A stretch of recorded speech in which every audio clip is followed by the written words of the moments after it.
Bonjour à tous et on se retrouve aujourd'hui pour un nouveau cours.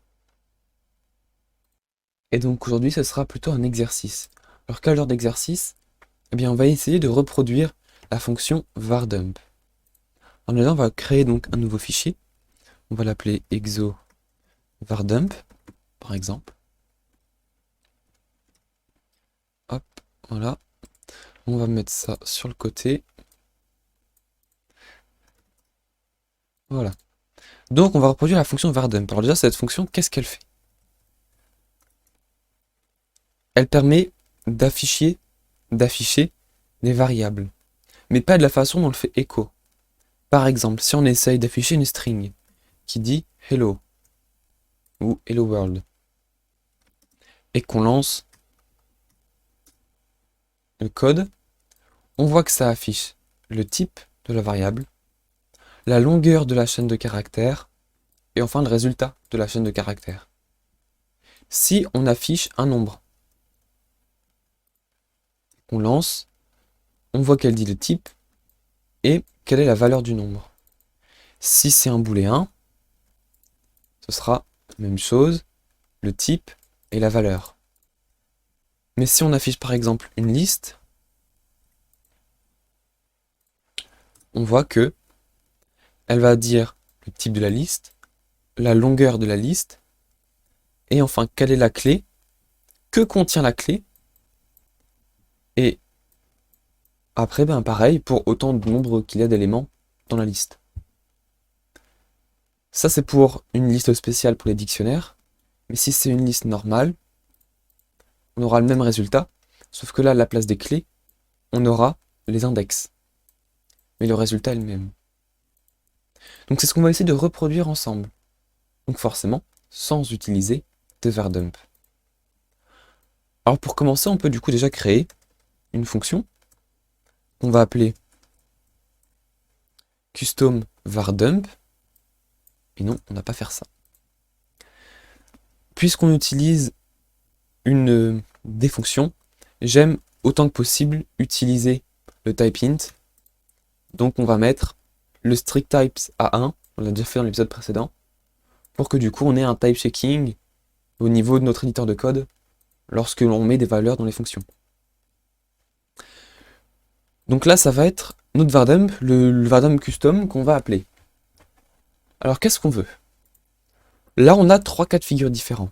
On a les listes et les dictionnaires, qui eux sont particuliers.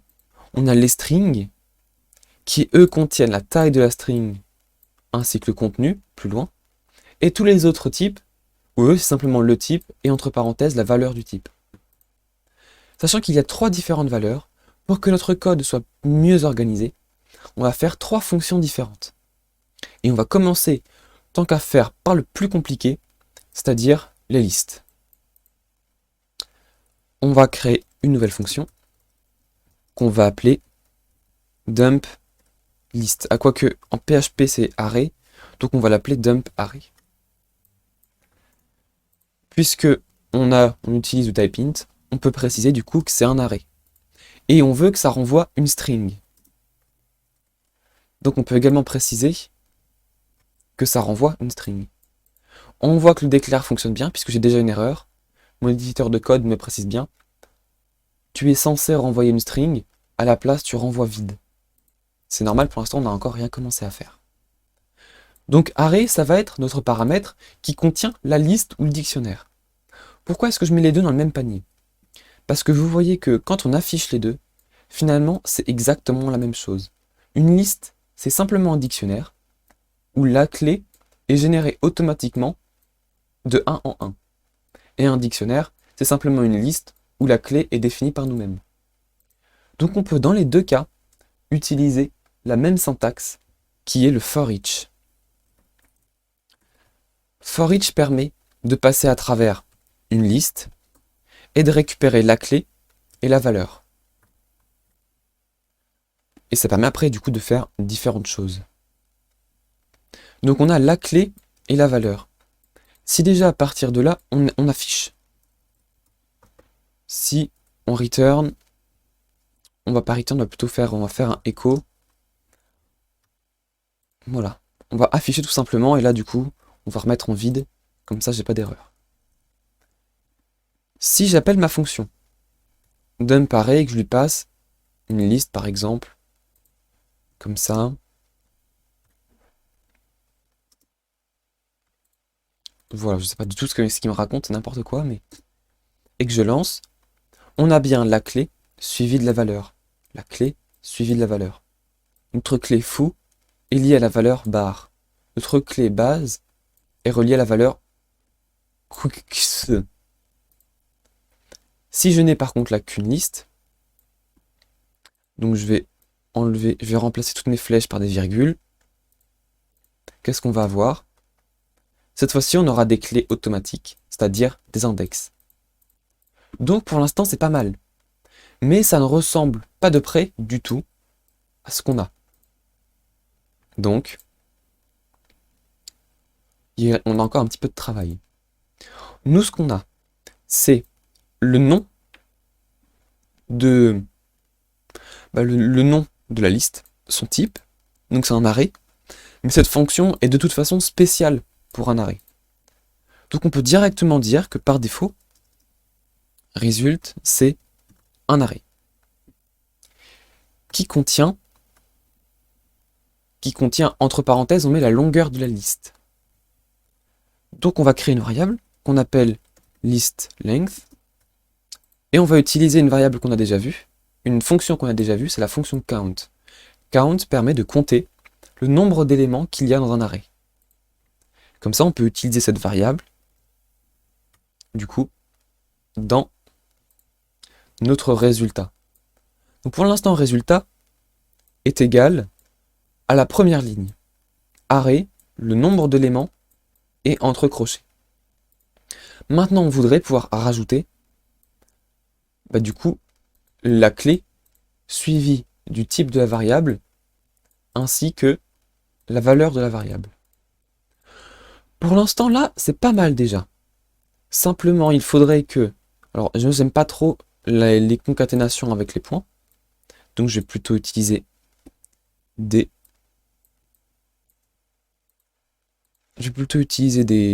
des guillemets. Voilà.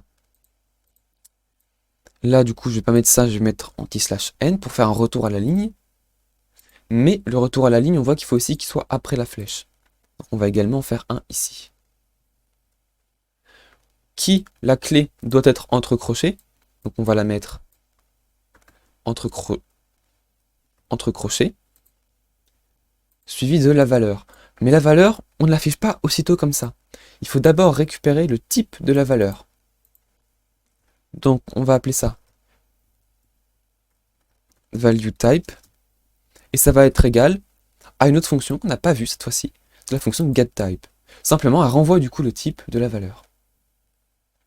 Mais là, attention. Il va falloir vérifier plusieurs choses. La première chose à vérifier, c'est est-ce que c'est une string? Si c'est une string, dans ce cas-là, il ne faut pas mettre le type entre parenthèses la valeur, c'est le type entre parenthèses la longueur de la string suivi de la valeur. Ensuite, il faut également vérifier est-ce que c'est une liste. Si c'est une liste, alors il va falloir repasser, on va faire cette fois-ci une récursive, c'est-à-dire qu'on va avoir une fonction qui s'appelle elle-même. Puisque si c'est une liste, on va vouloir de nouveau appeler la fonction dump array pour récupérer la liste. Ok, je sais pas si c'est clair, mais du coup vous allez comprendre. Pour l'instant, on va s'en tenir au plus simple, c'est-à-dire juste une liste avec des valeurs normales. Donc on a notre clé, la flèche, un retour à la ligne, et là notre valeur, on veut qu'elle soit entre parenthèses, et que devant, on ait value type. Ok, si maintenant, je vais plutôt tout effacer.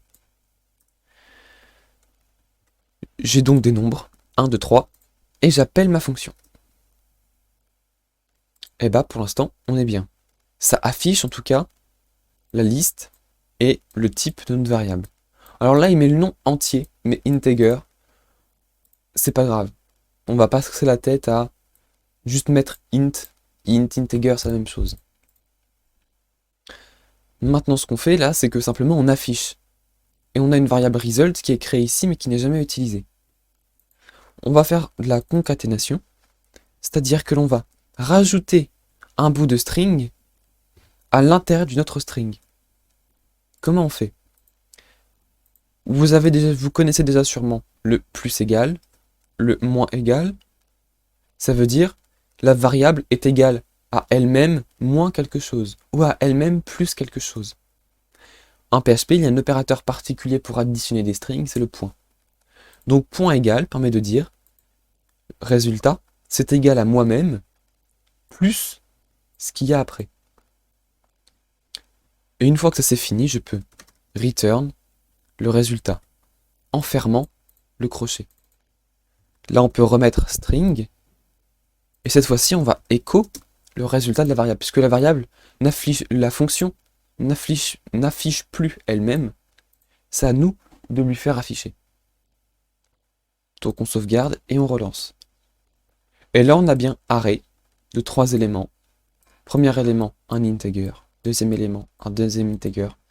Troisième élément, un troisième integer. Pour l'instant, pour notre liste, c'est bien. Maintenant, on a encore 2 cas de figure à gérer.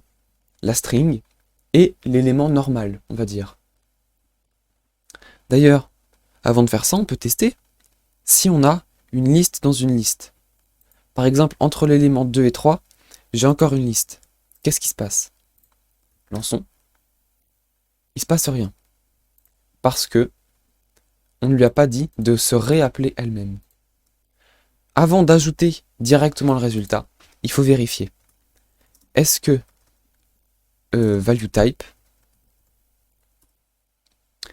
est égal à array? Si le type de la valeur est égal à une liste, à array, alors on veut qu'elle se réappelle elle-même.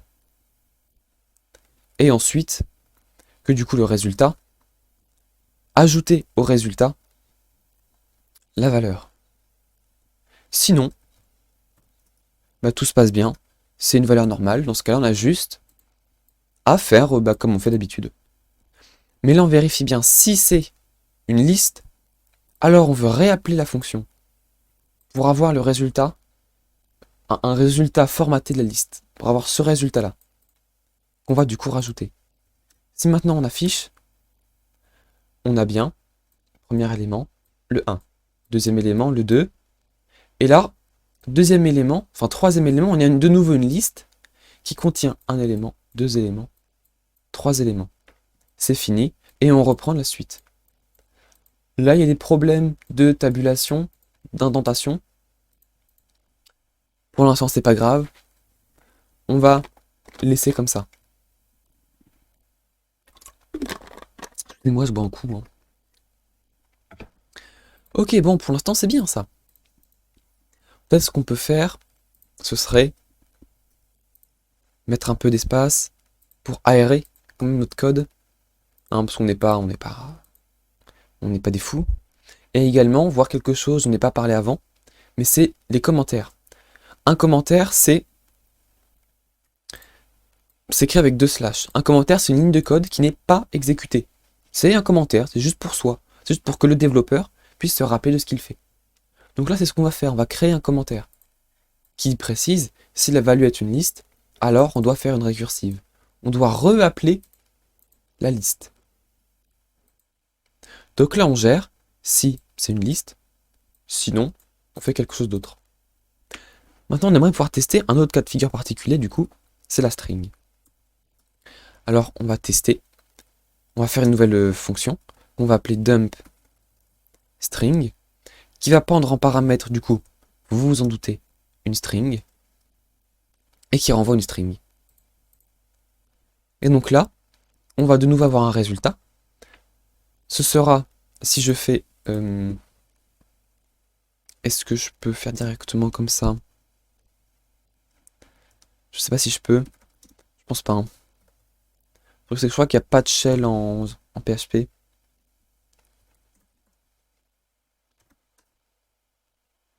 Non, on peut pas. Donc il y a bien un shell PHP, il faut le lancer avec php-a. Ça permet d'ouvrir comme un mini-code PHP temporaire. Donc si on réaffiche juste, donc c'était juste pour le test, hein. Si on veut afficher du texte, par exemple blablabla, ça n'affiche rien.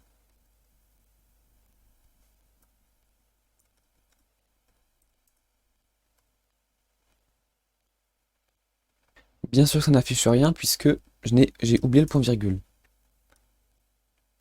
Donc, bien sûr, du coup maintenant il y a une erreur parce que j'avais pas mis de point virgule jusque là, donc je vais arrêter, je relance. Et donc on va var dump, une string normale avec un point virgule. Et on voit qu'on a, donc forcément c'est une string, ensuite la longueur de la string, suivie de la valeur. Donc nous c'est ce qu'on va vouloir faire, on prend la string, on ajoute la longueur de la string, et ensuite sa valeur. Alors là, c'est bizarrement fait, puisqu'il échappe les caractères, vous voyez ici, il y a des anti-slash, pourquoi? Parce que cette partie est déjà elle-même entre double guillemets. Donc pour éviter que les double guillemets se confondent les uns entre eux, entre le début de string, le fin de string, il a mis des anti-slash. Le plus simple, ça aurait été de mettre des guillemets simples, comme ça il n'y a pas de souci avec, les doubles guillemets, les simples guillemets. Donc là on a bien une string qui est récupérée et on le formate de façon à avoir ce résultat-là. Et on renvoie le résultat. Maintenant, on n'a plus qu'à faire un autre else. Un autre else. Cette fois-ci, on va pas le faire ici. On va le faire maintenant. Le but, c'est quand même qu'on ait une fonction qui fasse tout. Donc on va aller ici. On va appeler. Ok, donc maintenant, il faut que notre fonction principale puisse gérer les cas. Donc on va avoir notre variable, qui peut être de plein de types différents. Quand elle est de plein de types différents et qu'on ne sait pas à l'avance, son type, en fait, c'est mixte. Pour dire, ça peut être plein de trucs. C'est pas forcément une string ou forcément une liste ou... Non. Donc, on met ça en mixte. Ensuite, qu'est-ce qu'on veut? Ben, on veut vérifier. Le plus important, c'est de récupérer le type de la valeur. Donc, on va l'appeler valueType. Et comme tout à l'heure, on peut utiliser la fonction getType. Et maintenant, ce sera juste une série de if. If, valueType, c'est une liste. Alors, on va récupérer le résultat en tant que... Du coup, notre fonction, on l'a appelée dumpArray. Ce sera var. Hop. Sinon, si c'est... Alors, bah, pas un objet tant qu'à faire. Si c'est une string, pour l'instant, c'est le seul truc qu'on a géré, hein. Si c'est une string, alors on va appeler dumpString. Et enfin, on va return result. J'ai absolument pas écrit return. Là non plus. Return, voilà. Et donc, par défaut, on va dire que return est égal à une string vide. Ok. Donc maintenant, on peut directement tester exo var dump. Si on lui passe notre liste, là. Alors on essaye, on lui passe notre liste. Tout fonctionne toujours bien. On a 0, 1. Ensuite, notre liste avec... Là, on a notre deuxième liste avec 1, 0, 1, 2, 3. Et enfin, la fin de notre liste. Ok. Pour l'instant, ça marche bien. Si maintenant, on a des strings, que des strings. On en a une. Et on a... non. Non, bah non, juste une string, puisque vardump n'est fait que pour afficher une seule chose. Là, si on affiche, on a bien... Ah, il y a un dollar qui est passé devant. Non, il n'y a pas de dollar. Oui, bah oui, forcément. Puisque du coup, on est passé... Oui, puisque on a enlevé, maintenant qu'on a mis des guillemets simples pour délimiter notre string, le fait de mettre la valeur là ne fonctionne plus. Il va donc falloir qu'on arrête la string pour pouvoir afficher. Alors, ça devient légèrement plus complexe d'un coup. Parce qu'il ne faut pas se perdre dans l'écriture. Voilà. Donc on a une string qui affiche le début du texte, ensuite sa longueur, ensuite une string qui affiche la parenthèse qui se ferme et les doubles guillemets. Ensuite on a la valeur en elle-même, et ensuite une nouvelle string qui elle affiche le guillemet qui se ferme. Bon, on recommence. Et maintenant on a bien le même résultat qu'avec un vrai var dump. La valeur, la longueur de la chaîne, suivie de la chaîne en elle-même. Donc notre fonction custom, pour l'instant, elle fonctionne bien.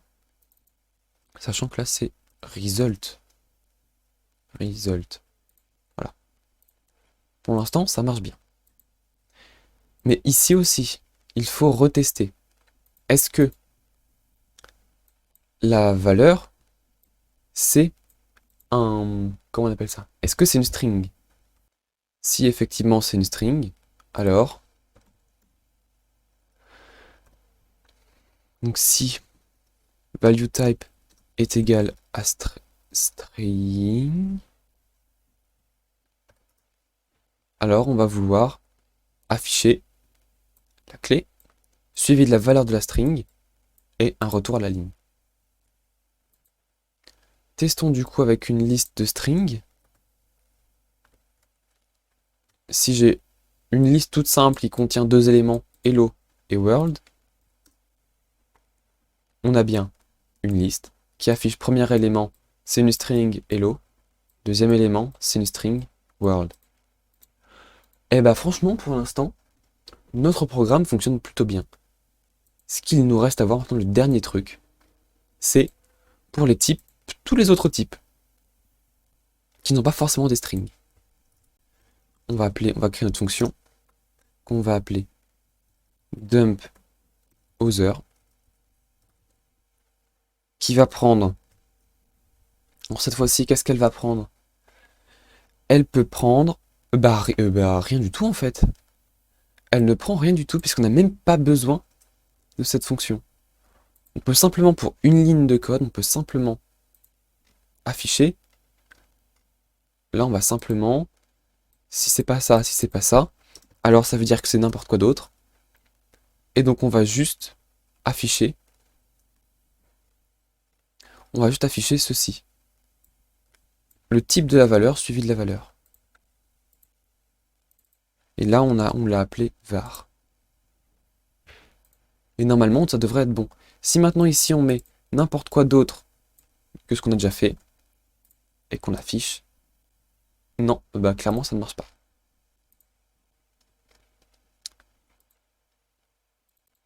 Bah oui, oui, peut-être que mettre des guillemets, je pense que ça pourrait aider. Voilà. Et maintenant on a bien un int de 125. Si ici j'ai true, j'ai bien un booléen de 1. Alors, il y a des choses que l'on ne peut pas forcément faire. Là, par exemple, il dit 1 au lieu de true. Bon, c'est pas dramatique. On peut même tester maintenant d'avoir des nombres suivis de strings. Voilà, suivi d'une autre liste avec des trucs dedans. Suivi de plein de choses. Et si on lance, on a bien tout ce qu'il faut. En premier, on a un int qui dit 1. Ensuite, on a une string qui dit des trucs. Ensuite, on a un arrêt où le premier index c'est A, puis B, puis C, fin. Et ensuite, on a un troisième élément, c'est un booléen qui dit 1. Donc voilà comment est-ce qu'on a réussi à... Déjà, on a découvert les commentaires. Comment est-ce qu'une fonction peut s'appeler elle-même. Comment utiliser la boucle for each, ainsi qu'une meilleure organisation de code, puisque du coup, là, on a vu comment utiliser plusieurs fonctions qui vont s'appeler les unes les autres. D'ailleurs, même, on peut préciser ici que ça renvoie un string. Comme ça, c'est plus clair. Voilà, donc c'est tout pour ce cours. Pour cet exercice d'ailleurs, dans le prochain cours, on va enfin rentrer dans le vif du sujet du développement web, puisqu'on va créer une première page Internet PHP.